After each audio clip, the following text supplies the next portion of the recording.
February 15th, 1944. The waters of the South Pacific churned beneath the hull of the USS Mason D-529 as it patrolled approximately 100 nautical miles east of the Marshall Islands. Beneath a bright moon, the silhouette of the destroyer escort sliced through gentle waves, its radar spinning silently, searching the horizon for threats. The crew of the Mason, comprising primarily African-American sailors in a still segregated navy, believed their evening patrol would be routine, just another quiet night guarding the Allied supply lines. They could not have imagined that within hours, their actions would forever alter perceptions of what black sailors could achieve in combat. Before we dive into this story, make sure to subscribe to the channel and tell me in the comments where you're watching from. It really helps support the channel. This is the untold story of how a crew dismissed by both allies and enemies based on the color of their skin would demonstrate that expertise, training, and courage know no racial boundaries. Lieutenant Commander William Blackford stared through his binoculars from the bridge of the USS Mason, scanning the darkening eastern horizon. At 38 years old, with prematurely gray hair and deep lines etching his weathered face, Blackford had fought against both the enemy and the prejudice within his own navy. As one of the few white officers commanding a predominantly black crew, he had seen firsthand the discrimination his men faced, yet also witnessed their exceptional skill and determination. "Steady as she goes, helmsman," Blackford said, lowering his binoculars. "Maintain course 270, speed 15 knots. "Aye, sir, course 270, speed 15 knots, replied Petty Officer First Class Robert Herndon, his dark hands confidently gripping the wheel. Herndon, from Detroit, Michigan, had been one of the top graduates of his class at Great Lakes Naval Training Station, yet had been denied advancement numerous times until being assigned to the Mason.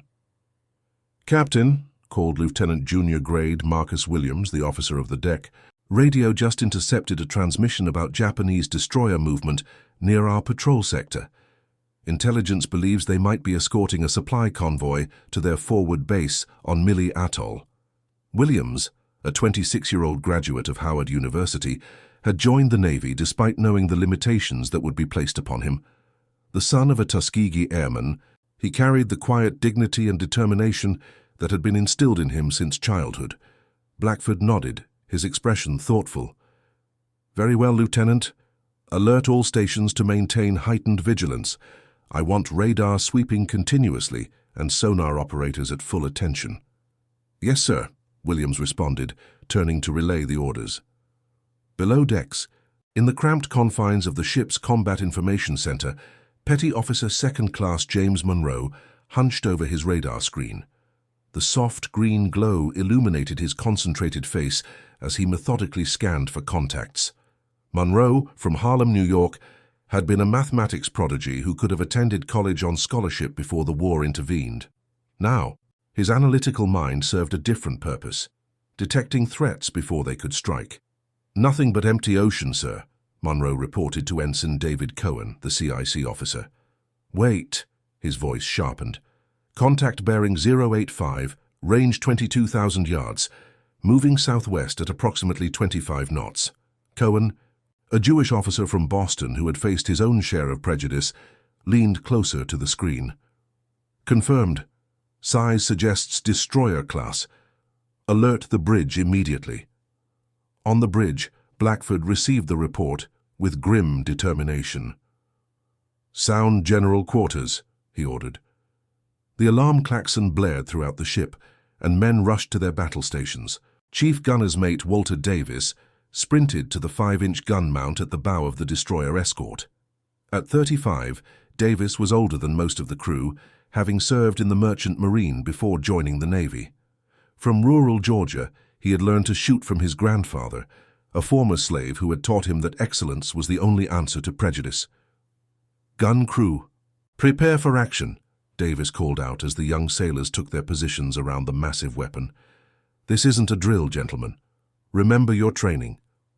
The gun crew consisted of 7 men, all African Americans who had been trained rigorously despite the Navy's initial reluctance to place them in combat roles.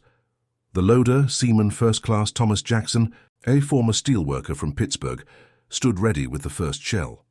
The trainer, Petty Officer 3rd Class Samuel Wilson, adjusted the lateral movement of the gun with precision.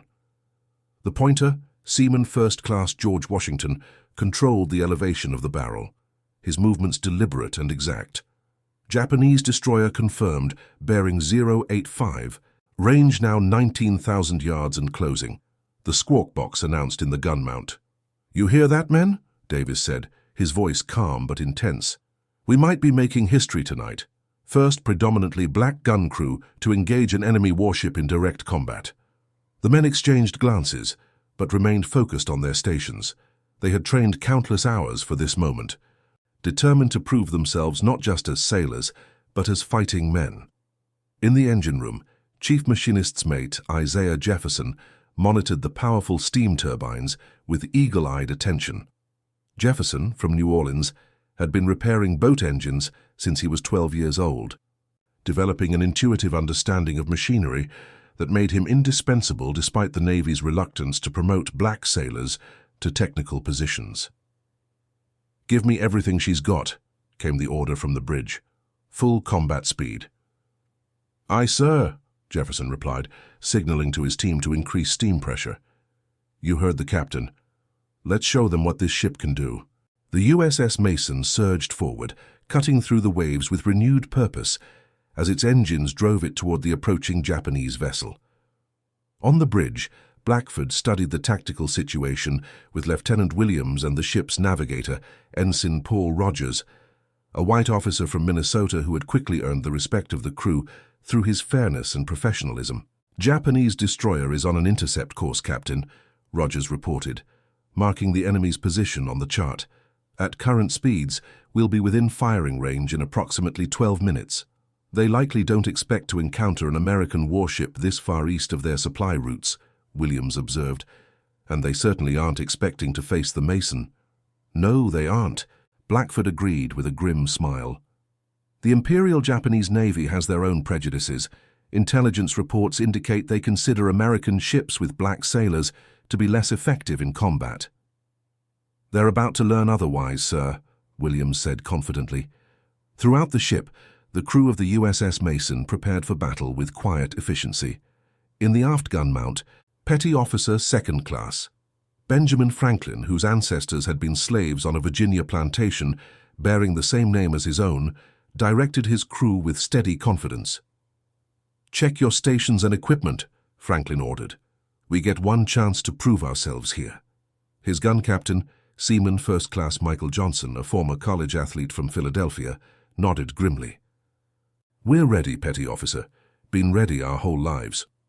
In the radio room, Communications Officer Petty Officer 1st Class Raymond Scott maintained contact with the fleet headquarters, his fingers flying over the telegraph key as he transmitted their situation and position. Scott from Chicago had been a radio operator for a local station before the war, developing skills that made him one of the fastest and most accurate communicators in the entire fleet. "Headquarters acknowledges our contact report," Scott informed the bridge. "No friendly vessels in our vicinity. We are cleared to engage at captain's discretion." The news spread throughout the ship, creating a palpable tension. For most of the crew, this would be their first direct engagement with the enemy. They had faced storms, submarines, and distant air attacks, but never a surface action against another warship. "Range to target now 15,000 yards, reported the CIC.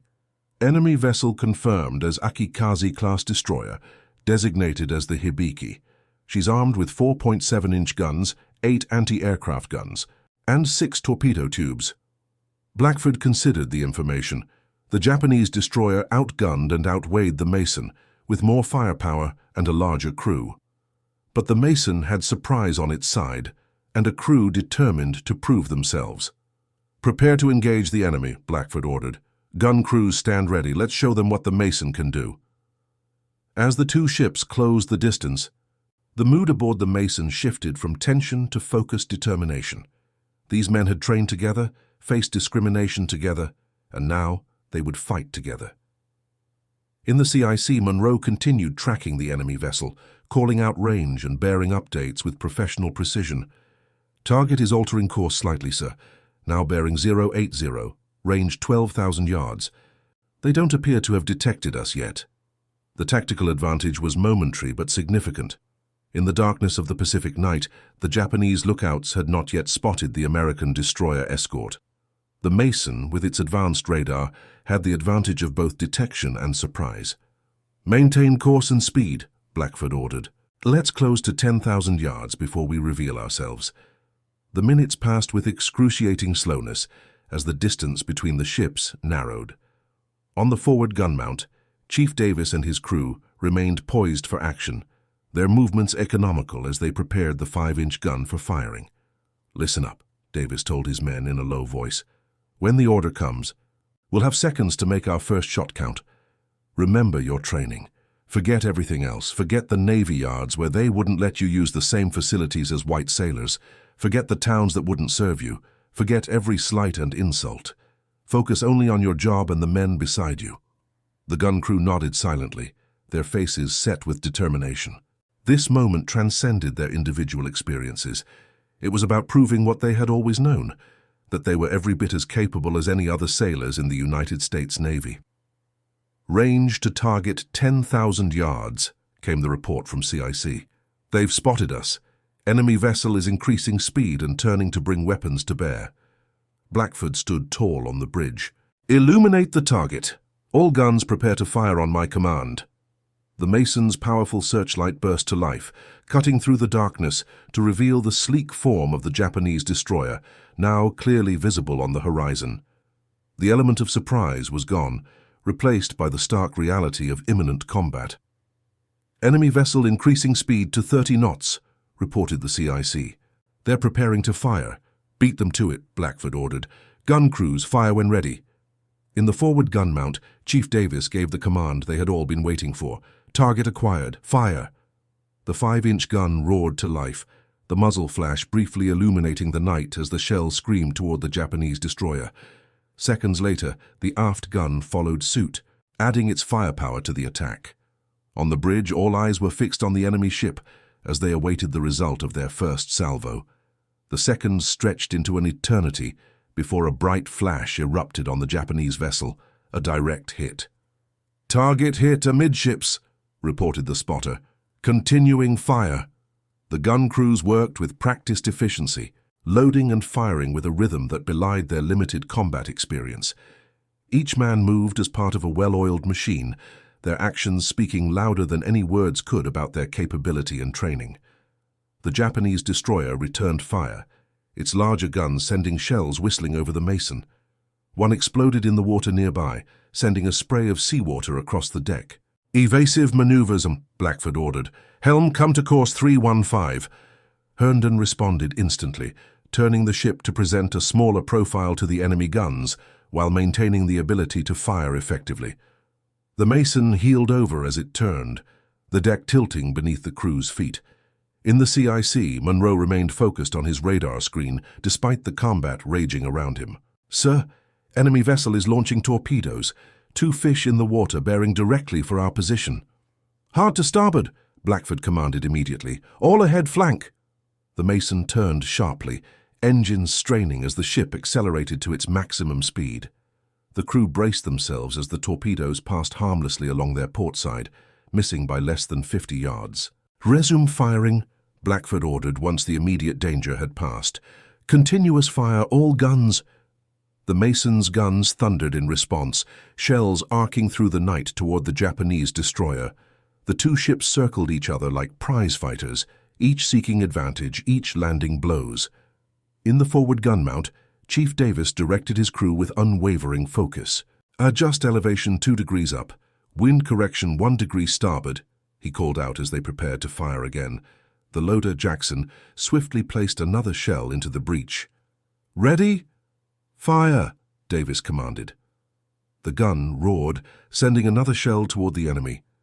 This one struck the Japanese destroyer near its forward gun mount, causing a secondary explosion that lit up the night sky. "Direct hit," came the jubilant report from the spotter.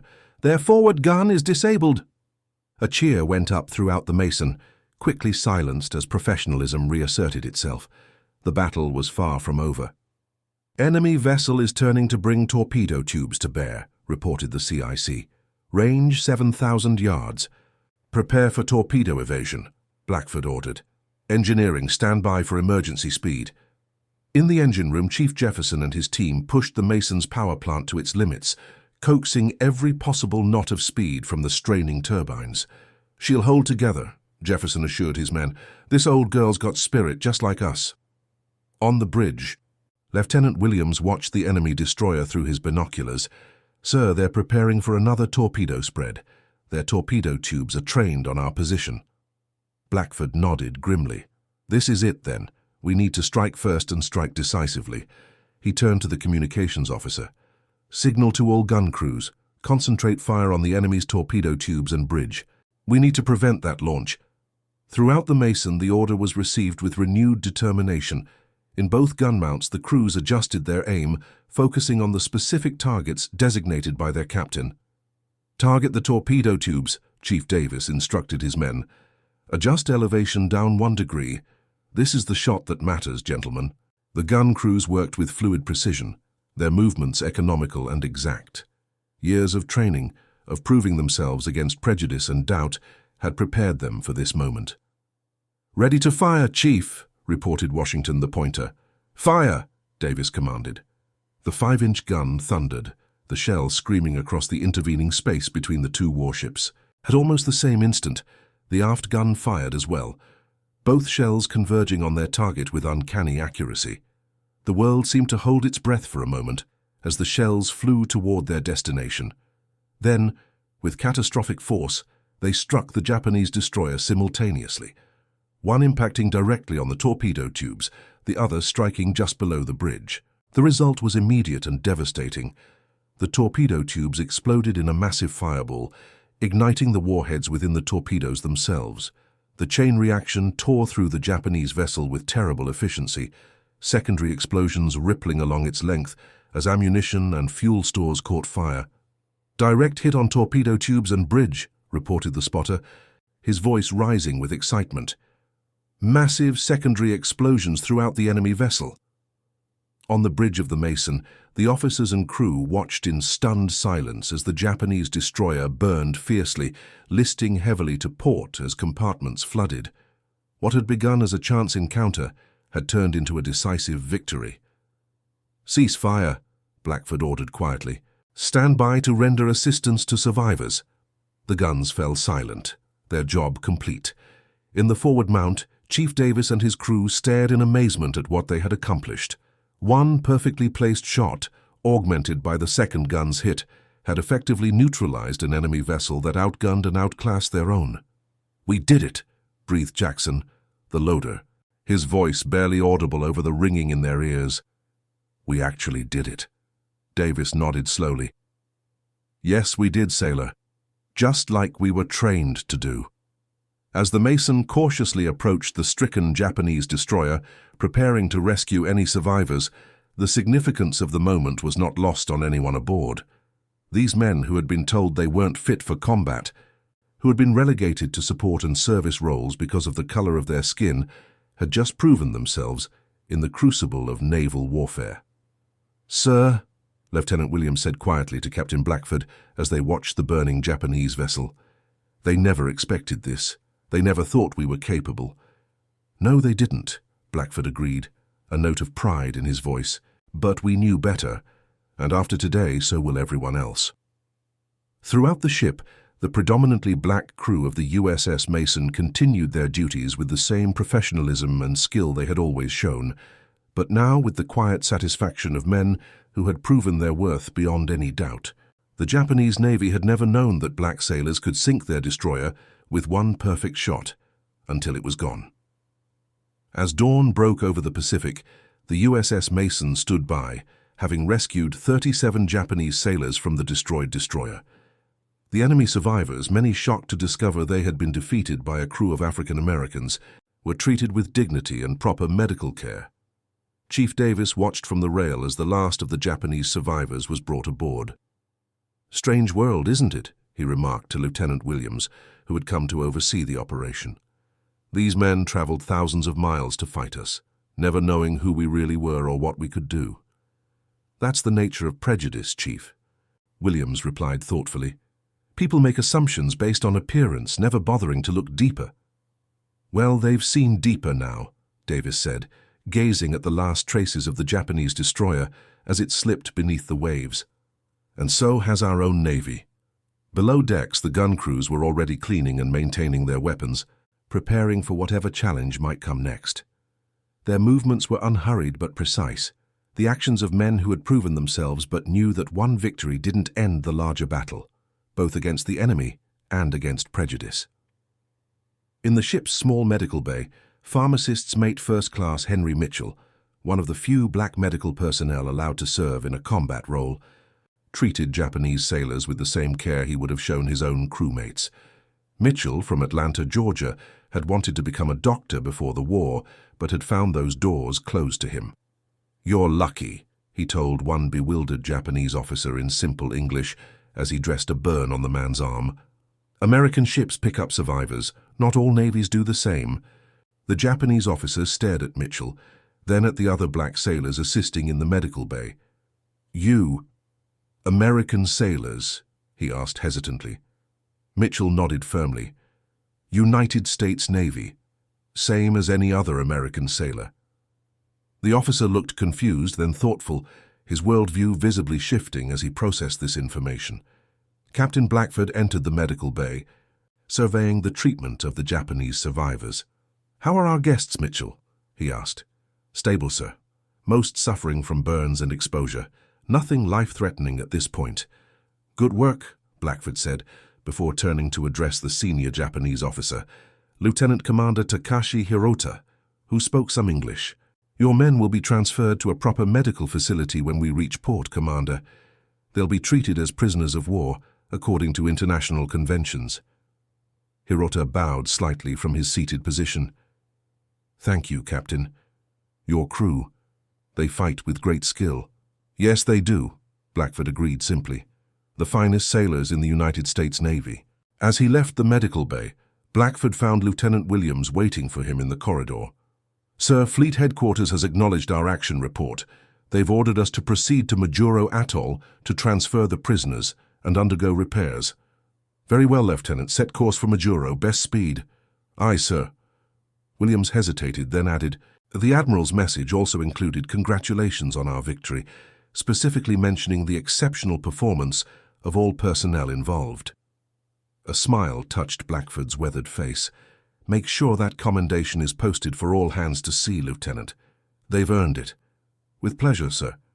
As the USS Mason changed course for Majuro Atoll, the crew settled into their routine duties, their shared experience having forged them into something stronger than before. They had faced the enemy and proven themselves, not just as individual sailors, but as a crew, as Americans. In the mess hall, off-duty sailors gathered to decompress after the intensity of combat. The atmosphere was subdued but positive, men processing their experiences in different ways. "You should have seen the look on that Japanese officer's face when he realized who'd sunk his ship," Seaman Jackson remarked, sipping his coffee. "Like he couldn't believe his eyes." "He's not the only one who'll be surprised," Chief Jefferson added. "Wait until the rest of the fleet hears about this. The Mason just rewrote some rules." Petty Officer Monroe nodded thoughtfully. "My father told me before I enlisted that the hardest battle wouldn't be against the Japanese or Germans, but against how people see us. Said we'd have to be twice as good to get half the credit." "Well," Chief Davis said, joining the conversation as he entered the mess hall, "today we were twice as good, and there's no denying the credit now." 2 days later, the USS Mason arrived at Majuro Atoll, its battle scars visible along the starboard side, where Japanese shells had found their mark. As the destroyer escort maneuvered into the crowded harbor filled with vessels of the Pacific Fleet, an unusual scene unfolded. Sailors on nearby ships lined the rails, watching the Masons approach with obvious curiosity. Word of the engagement had spread throughout the fleet. A predominantly black-crewed ship had engaged and sunk a Japanese destroyer in direct combat. Captain Blackford stood on the bridge, his uniform crisp despite the heat and humidity, watching as tugboats guided them toward their assigned berth. Beside him, Lieutenant Williams observed the gathered spectators with a complex mix of pride and wariness. "Quite the welcome committee," Williams remarked quietly. Blackford nodded. "They're curious. Most have never seen a ship like ours before." "You mean a ship that's proven black sailors can fight just as effectively as white ones?" "Exactly that, Lieutenant." Blackford turned to the helmsman. "Steady as she goes, Petty Officer Herndon. Let's show them what a precision approach looks like." Herndon's hands moved with practiced confidence on the wheel. "Aye, Captain, showing them our best." As the Mason secured alongside the pier, a delegation of officers from Fleet Headquarters waited on the dock. Among them stood Rear Admiral James Thompson, commander of the Regional Task Force, his face unreadable as he watched the mooring operations. "Prepare to receive visitors," Blackford ordered. "Honor guard on the quarterdeck, full dress uniform." The honor guard, comprised entirely of black sailors in immaculately pressed white uniforms, formed up on the quarterdeck under the direction of Chief Boatswain's mate Lewis Carter. Their movements were precise, their bearing professional as they prepared to render honors to the visiting admiral. Admiral Thompson came aboard with his staff, returning the salutes of the honor guard with careful formality. "Permission to come aboard," he requested, following protocol. "Permission granted, Admiral," Blackford responded. "Welcome aboard USS Mason." Thompson nodded, his eyes scanning the ship and its crew. "I'd like to inspect the vessel that accomplished what I've been reading about in your action reports, Captain." "Of course, sir, if you'll follow me." As the officers began their tour, the rest of the crew continued with their duties, acutely aware of the scrutiny they were under. In the forward gun mount, Chief Davis supervised the maintenance of the weapon that had fired the decisive shot, ensuring everything was spotless and in perfect working order. "This is the gun that made the critical hit?" Admiral Thompson asked as they approached. "Yes, sir," Blackford confirmed. Chief Gunner's mate Davis and his crew placed a 5-inch shell directly into the enemy's torpedo tubes. The resulting explosion disabled the Japanese destroyer almost instantly. Thompson turned to Davis, who stood at attention beside his gun. "Impressive shooting, Chief. What's your background in naval gunnery?" 20 years in the service, Admiral," Davis replied. "Started as a shell handler and worked my way up. Been teaching gunnery for the past 8 years, though this was our first actual combat engagement." The Admiral nodded thoughtfully. "And your crew, how long have they trained together?" 14 months, sir. Most came aboard with limited experience, but they're quick learners and dedicated to their duties." "I see." Thompson's expression remained neutral, but there was a new note of respect in his voice. "Carry on, Chief." As they continued the inspection, visiting the CIC where Monroe had tracked the enemy vessel, the engine room where Jefferson had coaxed maximum performance from the power plant, and the medical bay where the Japanese prisoners were being treated, Thompson's initial reserve gradually gave way to genuine interest. In the wardroom, over coffee with the Mason's officers, Thompson finally addressed the subject that had brought him aboard. "Gentlemen, I won't pretend there weren't doubts when the Mason was commissioned with its current crew configuration. Many in the naval establishment questioned whether a predominantly black-crewed vessel could perform effectively in combat." The room fell silent, the Mason's officers waiting for what would come next. "Your action against the Hibiki has answered those questions conclusively," Thompson continued. "The after-action analysis indicates a level of proficiency and combat effectiveness equal to any ship in the fleet." Lieutenant Williams spoke up, his voice respectful but direct. "Admiral, if I may, the men of the Mason have always known they could perform at this level. The only question was whether they would be given the opportunity to prove it." Thompson regarded Williams thoughtfully. "A fair point, Lieutenant, and one that will be considered as we move forward with personnel assignments throughout the fleet." After the Admiral's departure, the crew of the Mason set about the business of repairs and resupply. The battle damage was relatively minor, mostly confined to superficial hits along the hull, but it served as tangible evidence of their combat experience. In the Chief Petty Officer's mess that evening, the senior enlisted men gathered to discuss the day's events. "Never thought I'd see an admiral inspecting my gun mount like he was actually interested in what I had to say," Chief Davis remarked, cutting into his meal. "Times are changing," Chief Jefferson replied. "Slowly, maybe, but changing nonetheless." Chief Carter, who had led the honor guard, shook his head skeptically. "One battle doesn't change everything. We'll still face the same prejudice when we go ashore. still be restricted to certain areas, still be treated as second-class sailors by most of the fleet. Maybe, Davis acknowledged, but something's different now. You could see it in how the Admiral looked at us, like he was re-evaluating everything he thought he knew. It's a start, Chief Radioman Scott added, and maybe that's all we can ask for right now, a chance to show what we can do, one battle at a time. The next morning brought unexpected news.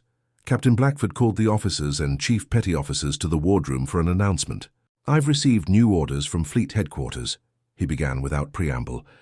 The Mason is being reassigned to escort duty for a high-priority convoy departing for the Philippines in 3 days. This convoy will be carrying essential supplies for the coming offensive against Japanese-held islands.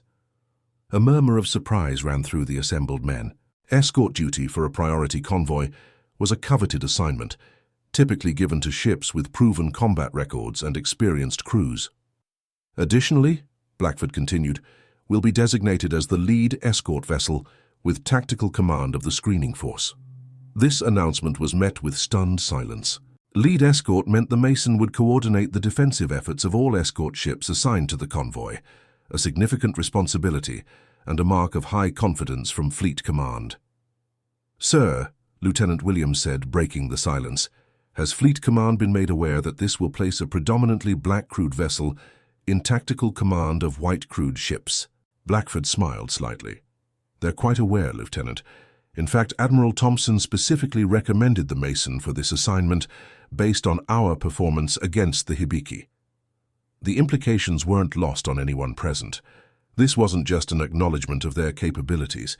It was a deliberate statement about the role black sailors could play in combat operations. Questions? Blackford asked. Chief Davis raised his hand. Will we be receiving any additional personnel or equipment before departure, sir? Yes, Chief. We're being prioritized for resupply and will receive replacement ammunition and spare parts today. We're also being assigned 3 additional officers, 2 ensigns and a lieutenant junior grade with specialized training in convoy tactics. As the meeting dispersed, the news quickly spread throughout the ship, generating a mix of pride and determination among the crew. This assignment wasn't just an opportunity, it was a test, a chance to prove that their victory over the Hibiki wasn't a fluke, but a demonstration of their true capabilities. Lieutenant Williams found Chief Davis on the main deck, supervising the loading of replacement ammunition for the 5-inch guns. Careful with those shells, Davis instructed the working party. Each one needs to be inspected before storage. He turned as Williams approached. Something on your mind, Lieutenant? Just thinking about what this new assignment means, Chief, Williams replied. They're not just testing us anymore. They're trusting us with something important. Davis nodded, watching as the ammunition handlers carefully examined each shell before passing it along the line. Trust is earned, sir. We earned it with blood and skill and discipline. And with one perfect shot, Williams added.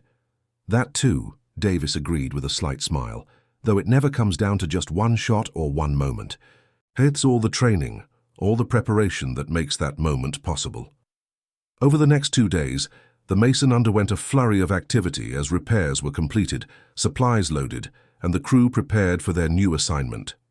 The 3 new officers came aboard, bringing with them specialized knowledge and the latest intelligence on Japanese naval movements in the region.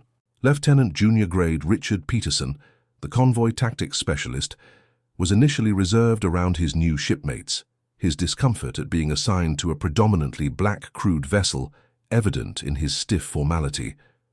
But after observing the crew's professionalism and reviewing their action report from the Hibiki engagement, his attitude began to shift. I've been studying your gunnery performance data, Peterson told Chief Davis during a planning session. Your fire control solutions were implemented faster than fleet averages, with higher accuracy. Davis nodded, unsurprised. My men train constantly, Lieutenant. When your opportunities are limited, you make the most of each one you get. Peterson considered this. I'd like to incorporate your loading and firing techniques into the standard operating procedures for the escort group, if you're willing to document them. Be happy to, sir, Davis replied, recognizing the request for what it was, a professional acknowledgement of their expertise. On the morning of their departure, Captain Blackford gathered the crew on the main deck for a brief address. "Men of the Mason," he began, his voice carrying clearly across the assembled sailors. "3 days ago, we demonstrated what this ship and this crew are capable of in combat. Today, we begin a new mission that will test those capabilities even further." The sailors stood at attention, their faces serious but proud. "We will be escorting 23 transport and cargo vessels carrying supplies critical to our forces in the Philippines. As lead escort, we will coordinate the defensive screen consisting of 4 destroyer escorts and 2 destroyers. The convoy route takes us through waters actively patrolled by Japanese submarines and aircraft." Blackford paused, looking out over his crew. "I need not tell you the significance of this assignment. Fleet Command has placed their trust in this ship and in each of you. I have every confidence that trust is well placed." As the Mason pulled away from the pier later that morning, the crew manned their stations with quiet determination. On the bridge, Blackford surveyed the harbour where the massive convoy was forming up. Transport ships and cargo vessels arranging themselves in the designated formation. "Signal to all escort vessels," he ordered. "Form screening positions as briefed. Maintain continuous radar and sonar sweeps." The convoy departed Majuro Atoll under clear skies, the Mason taking point position at the vanguard of the formation. The early hours of the journey passed without incident, as the ships settled into their cruising formation and routine watches were established. In the CIC, Petty Officer Monroe maintained his vigilant watch over the radar screen, scanning for any sign of approaching vessels or aircraft. Beside him, one of the new ensigns, Robert Chen, studied the convoy formation displayed on the plotting table. "Your radar operators are exceptionally thorough," Chen remarked to Monroe. "I've served on 3 other ships and I've never seen such methodical sector scanning." Monroe nodded without taking his eyes from his screen. "We don't have the luxury of missing anything, sir. One oversight, one mistake, and people would say it's because of who we are, not just normal human error." Chen considered this perspective thoughtfully. "That's a heavy burden to carry." "We're used to it," Monroe replied simply. "It's made us better at our jobs." The convoy's first test came on the 2nd day at sea. Shortly after noon, as they passed north of the Gilbert Islands, Monroe detected multiple aircraft approaching from the northwest. "Bogies, bearing 315, range 60 miles, closing fast," he reported urgently. "Count appears to be 8 aircraft, possibly Betty bombers based on speed and formation." The alarm sounded throughout the ship as Captain Blackford ordered the convoy to execute defensive measures. "Signal all vessels to Titan formation," he commanded. "All escorts to anti-aircraft positions." As the transport ships drew closer together for mutual protection, the Mason and the other escort vessels took up positions to maximize their anti-aircraft coverage. On the bridge, Lieutenant Williams coordinated communications with the other escorts, ensuring each vessel understood its responsibility within the defensive screen. "Enemy aircraft now 45 miles and closing," reported the CIC. "Estimated time to attack position 12 minutes. Throughout the Mason, the crew prepared for battle with the calm efficiency of veterans. In the anti-aircraft positions, gunners checked their weapons and tracking systems, while damage control teams stood ready to respond to any hits the ship might take. Remember, Chief Davis told his gun crews, we're not just defending ourselves now. We're responsible for every ship in this convoy, all those transport vessels that can't defend themselves, all the supplies our forces are counting on. The Japanese aircraft appeared on the horizon, flying low over the water to avoid early detection by the convoy's radar. But the Mason's vigilant operators had given the escorts precious time to prepare, and the defensive screen was ready. All guns prepare to fire on my command, Blackford ordered as the enemy bombers came into range. Coordinate fire with other escorts to ensure maximum coverage. The first Japanese bomber began its attack run, diving toward one of the largest transport ships in the formation. The Mason's 5-inch guns opened fire, joined by the guns of the other escorts, creating a barrage of anti-aircraft fire that filled the sky with exploding shells.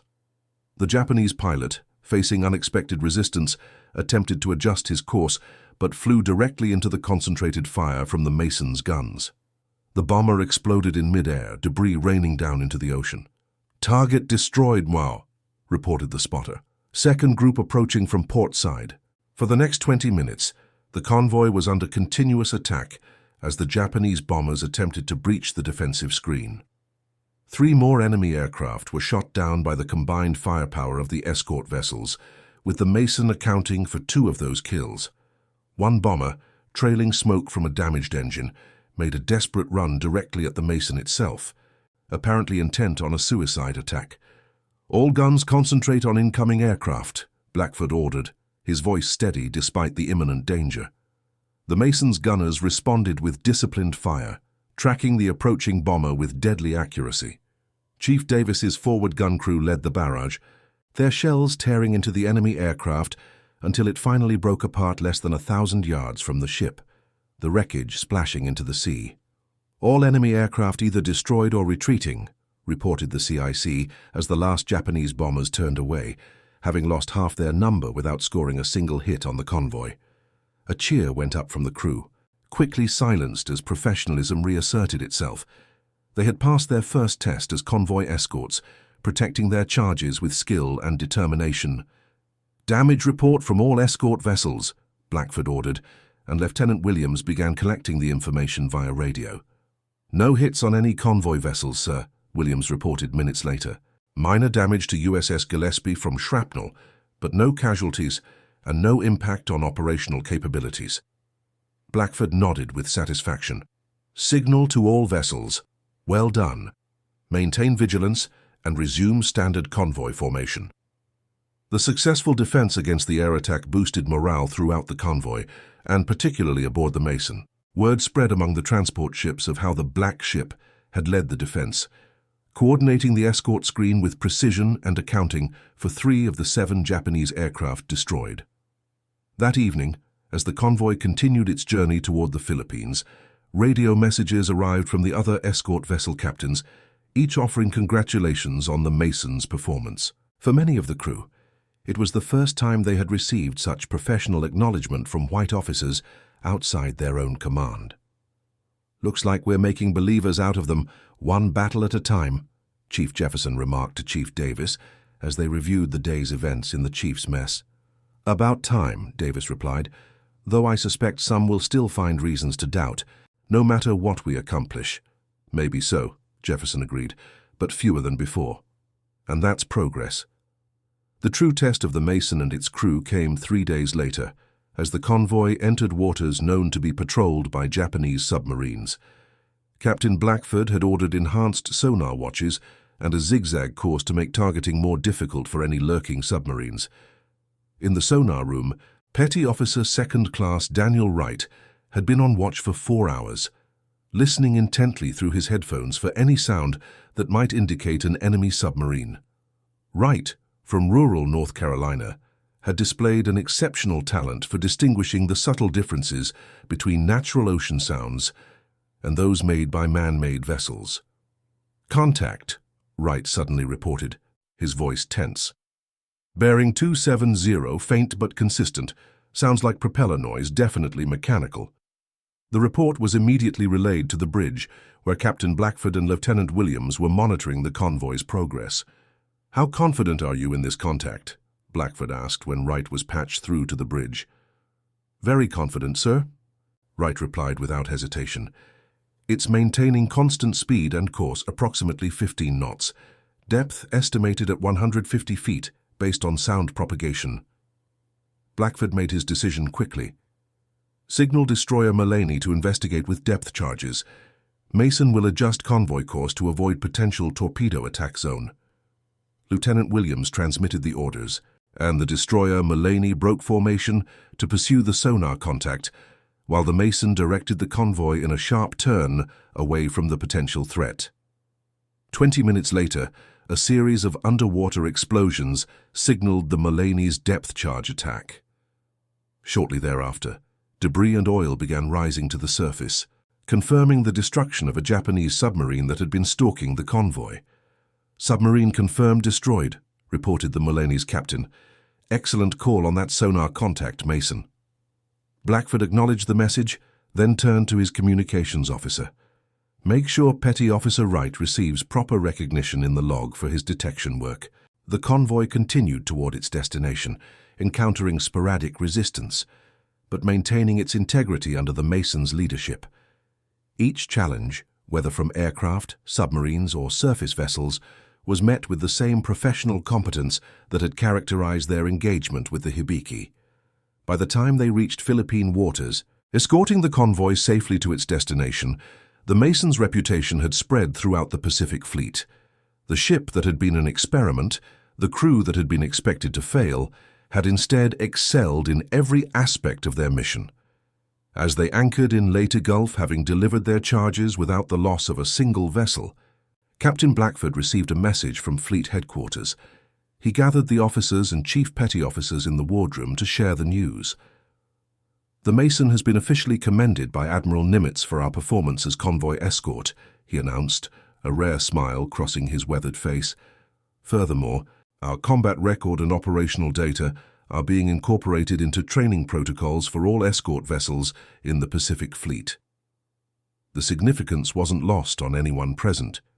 Their techniques, their procedures, developed by a predominantly black crew who had been given limited opportunities and resources, were now being recognized as exemplary throughout the Navy.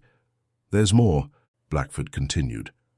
"Upon completion of our current deployment, the Mason will return to Pearl Harbor to assist in training new escort crews.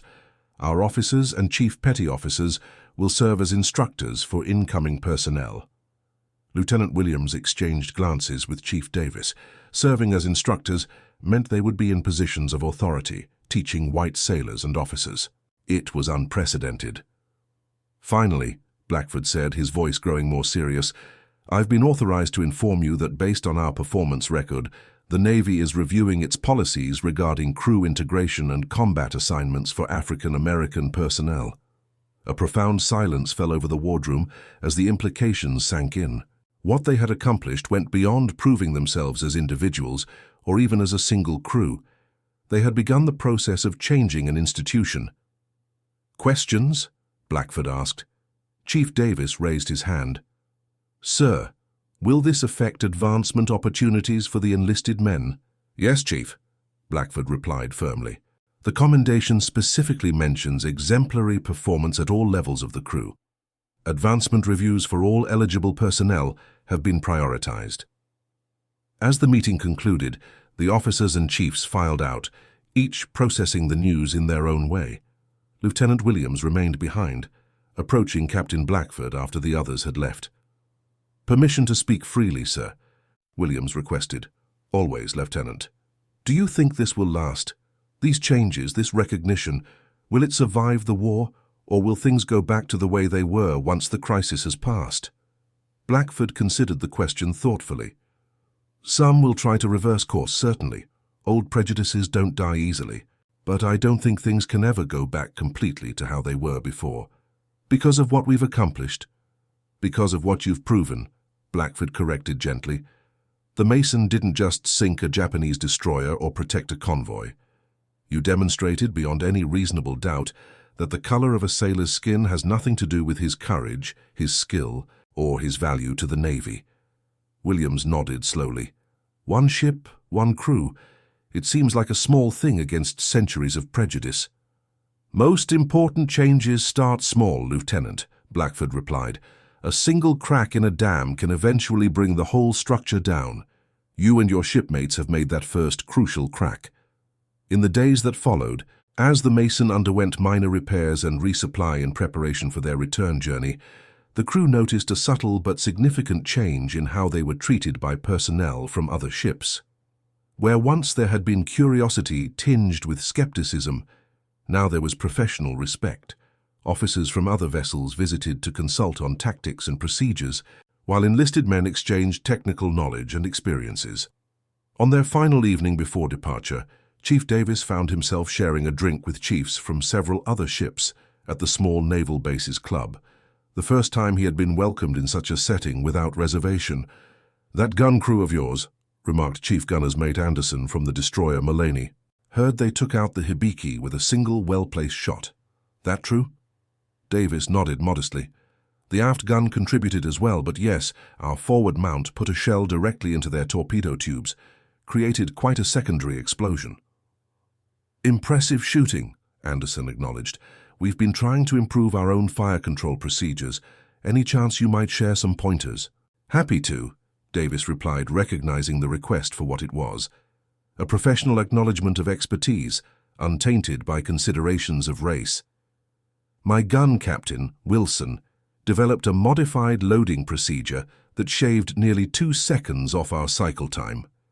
As they discussed technical details of naval gunnery, Davis reflected on how far they had come. From being viewed as an experiment of questionable value, the Mason and its crew had become respected members of the fleet, their skills and knowledge sought after by others. When the Mason departed Leyte Gulf the following morning, bound for Pearl Harbor and its new role in training future escort crews, the men aboard carried themselves with quiet pride. They had faced the enemy and prevailed. They had overcome prejudice and doubt, and they had begun the long process of changing not just perceptions, but the very institution they served. On the bridge, Captain Blackford watched as his crew efficiently navigated the vessel out of the crowded harbor. Beside him, Lieutenant Williams supervised the helm and engine room communications with practiced ease. "You know, Lieutenant," Blackford said quietly, "when I took command of the Mason, many of my colleagues questioned my decision. They suggested it might end my career." Williams nodded, unsurprised. "And now, sir?" "Now it will likely be the achievement I'm most remembered for," Blackford replied with a slight smile, "though the credit belongs to you and every man aboard this ship. We were given an opportunity. Sir, that's all we ever asked for." "And you made the most of it," Blackford acknowledged. "The Japanese Navy never expected to face African-American sailors in combat. They never believed black gunners could sink their destroyer with a single well-placed shot. Their prejudice blinded them to your capabilities, just as it blinded many in our own Navy. Until their destroyer was gone," Williams added, "and they couldn't deny the evidence before their eyes." "Exactly so, Lieutenant, and that's a lesson that extends far beyond this ship or this war. Prejudice cannot stand against demonstrated excellence." As the USS Mason sailed into the open ocean, leaving the Philippines behind, its predominantly black crew continued to perform their duties with the same quiet professionalism that had characterized their service throughout. They had changed perceptions, challenged assumptions, and opened doors that had long been closed. The legacy of their achievement would extend far beyond the war, influencing Navy policy and paving the way for fuller integration of the armed forces. Their story, of courage, skill, and determination in the face of both enemy fire and institutional prejudice, would inspire future generations of sailors from all backgrounds. The Japanese Navy had never known that black sailors could sink their destroyer with one perfect shot until it was gone. And in that moment, possibilities had been created that no one could ever take away. And that concludes our story. If you made it this far, please share your thoughts in the comments. What part of this historical account surprised you most? Don't forget to subscribe for more untold stories from World War II, and check out the video on screen for another incredible tale from history. Until next time.